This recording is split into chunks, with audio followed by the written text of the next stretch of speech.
Stories I Did Not Want to Write by Nam Cao. Among my close friends, there's bound to be someone who has reproached me. Has that fellow sunk so low these days that he has begun putting his own affairs into stories? How disgraceful! Yes, disgraceful indeed. I reproach myself for it too. But what else could I do? I had promised myself that I would never write about my own life. I would never trouble anyone with the subject of myself, that detestable self. I know that many of my esteemed fellow writers do not feel the same way. They spend their whole lives writing about themselves, and they certainly do not do so without good reason. But they are they, and I am I. In literature, nothing is worse than seeing someone else eating sweet potatoes and immediately shouldering a hoe to dig for some yourself. When people write about themselves, it means they have recognized something in themselves worth writing about. I have nothing. Nothing ever happens in my life. Myself is exceedingly ordinary because I am exceedingly ordinary. All my life, my only concern has been how not to starve. With that occupying my mind, how could I think about anything grand? My ambition? To make sure my wife has enough money to buy rice and fish sauce and 3 coppers worth of scalp medicine from the little woman herbalist for our child. No dreams. Perhaps that is going too far. In truth, I do have a modest literary dream. But even that dream is rather ridiculous. I keep wishing that I might serve art while also earning enough money to support my entire family. That is to say, I'm very fond of writing, but suppose writing did not earn me so much as a tiny coin, then perhaps I would be only moderately fond of it. The truth is that myself is as contemptible as that. Why should I write about myself? I would find other things to write about instead. At first, I wrote a story about a married man. He was merely an anonymous married man. He could have been me, you, or any man who happened to have a wife. But one of my friends immediately claimed the fellow as himself. He accused me of writing about him and became hostile. He advised me not to publish the story. If I did, he said, I would have my face smashed in. Foolishly, I had never learned martial arts, and so I had no choice but to humor him. Next, I wrote a story about a black dog. I swear that it truly was a story about a black dog. But as soon as the story appeared in print, I encountered a drunkard. He glared at me, his eyes bloodshot and slurred. Why did you call me a dog? Then he cursed me so thoroughly that I scarcely had time to recover. I was furious, but after a while I began to laugh. I quietly went home, took out paper and pen, and wrote a story about a drunkard. This drunkard was extremely drunk. Whenever he drank, he cursed. He cursed everything and everyone. What drunkard does not? Yet a whole group of perfectly sober people raised a great hue and cry, claiming that I had used drunkenness as an excuse to insult their entire clan. Then they threatened me in every manner imaginable. Good heavens! What then was I supposed to write about? A friend advised me not to mention any person at all.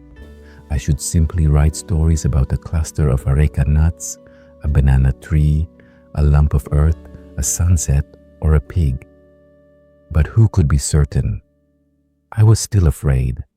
I was afraid that somebody might identify himself as the cluster of areca nuts, the banana tree, the lump of earth, the sunset, or the pig, and take offense. And so, although I did not wish to do it, I was forced to write about myself, merely to keep the peace. Therefore, I shall tell you my own story, one of those stories I truly did not want to write. For stories about me are always sad. Tell me, my friends, how could I not be sad in circumstances such as these? I was returning to the village from Hanoi. I missed my wife and child. I was longing to see them again and satisfy that aching in my heart. As I walked, I imagined, in another 15 minutes, I shall reach the lane. My child will recognize the sound of his father and cry out with delight. My wife will come smiling to meet me. My wife did come out to meet me, but she was not smiling. Her face was twisted like the mask of a temple demon. Her nostrils flared as though they were filled with the very vapor of rage. Her eyes rolled furiously and seemed ready to leap from their sockets. How terrifying. She was grinding her teeth as well. Sweat broke out across my forehead. My eyes looked down at my nose. My nose looked down at my mouth, and my mouth sagged into a miserable pout. That is the sort of coward I am.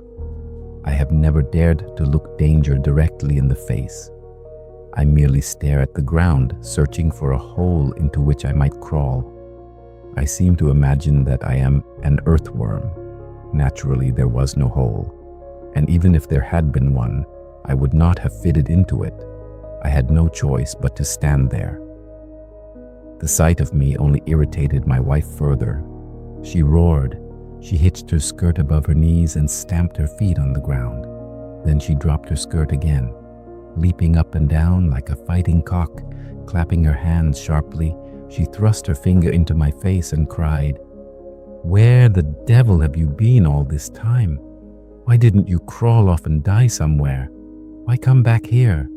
Why drag that face of yours back here at all?" I was done for. She must have discovered that I had visited a Kojau singing house in Hanoi. Which enemy of mine had carried the news back to her so quickly? What a malicious creature, murdering a man without a blade.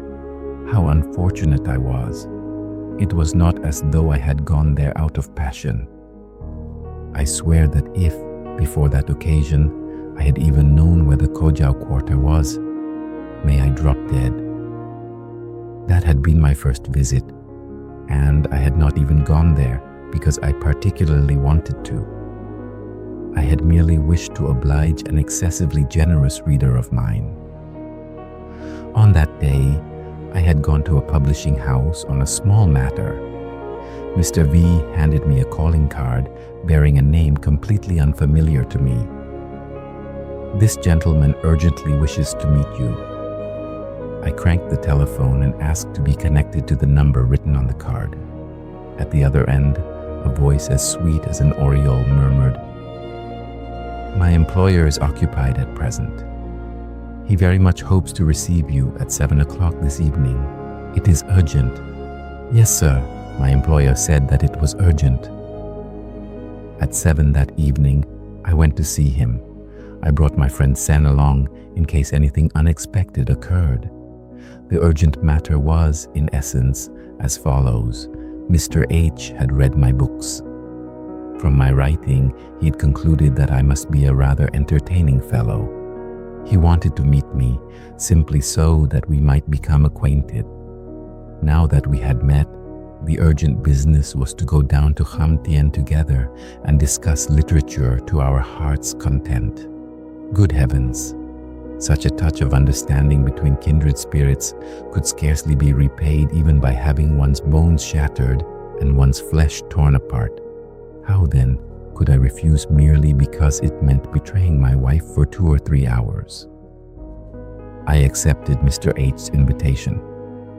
That evening, my exceedingly innocent friend Sen and I found ourselves transported into a fairy grotto. But Mr. H can bear witness. We remained inside the singing house for no more than 15 minutes. We did not know how to beat the praise drum. We did not know how to crack melon seeds between our teeth.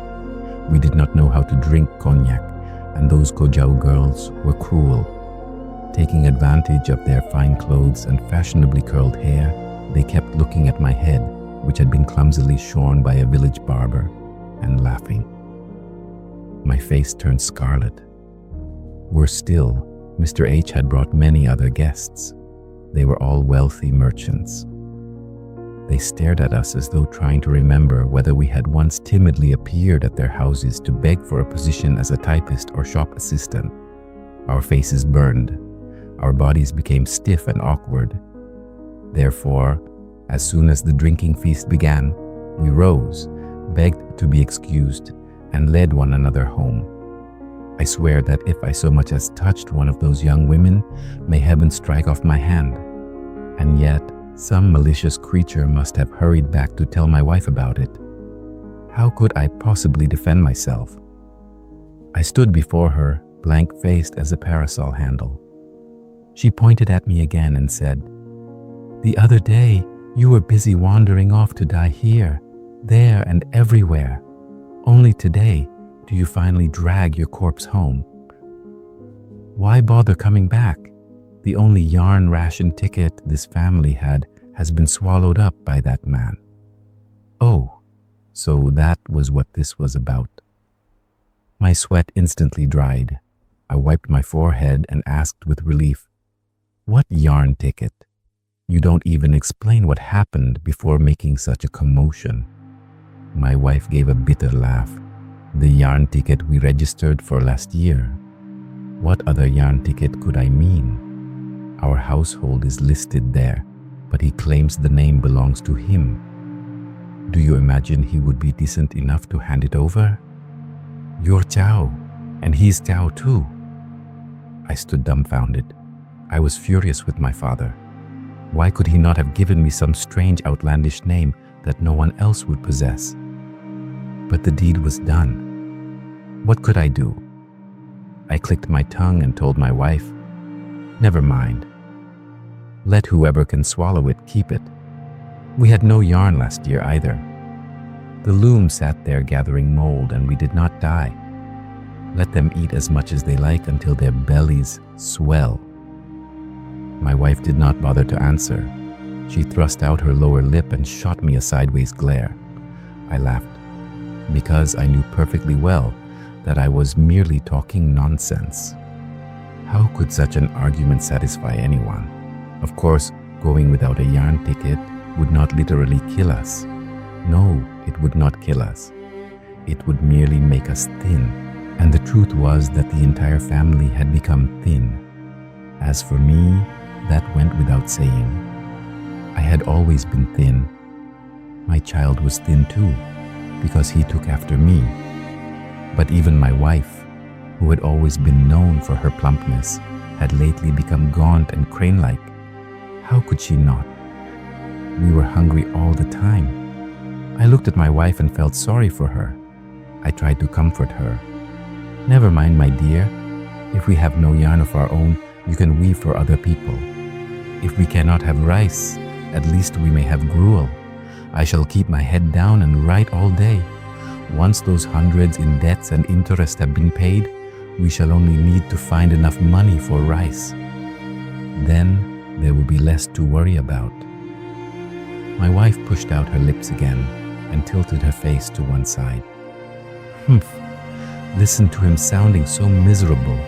We'll be bones in an earthenware jar before those debts are paid." I answered gently, "If we keep paying, they must eventually be paid off. Don't worry." "Oh, I'm only talking. Why should I worry? I don't care. If there's no money, the child goes hungry.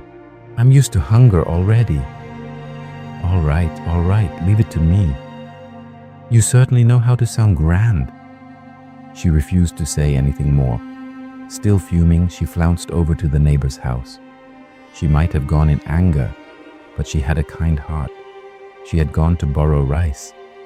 She knew that I was hungry. I was moved. More than ever, I longed to work and earn enough money to repay our debts. I took off my shoes and outer coat, then sat down at my writing table. Not another moment should be wasted. Between then and the time the meal was ready, perhaps I might earn 20 or 30 jong. I summoned inspiration. The outside world began to fade. Thoughts came like a swarm of bees. At first only a few, then more and more, until they filled my head with restless buzzing. They surged inside me like newly fermenting wine. How busy and confused they were. I was preparing to open a channel through which those thoughts might flow out through the point of my pen. Then my wife's shrill voice rang out, "Heaven help me! Has any woman ever had a husband like this? All day long you carry your face in the air like some stupid ox. You never notice anything. The child is out in the yard eating dirt.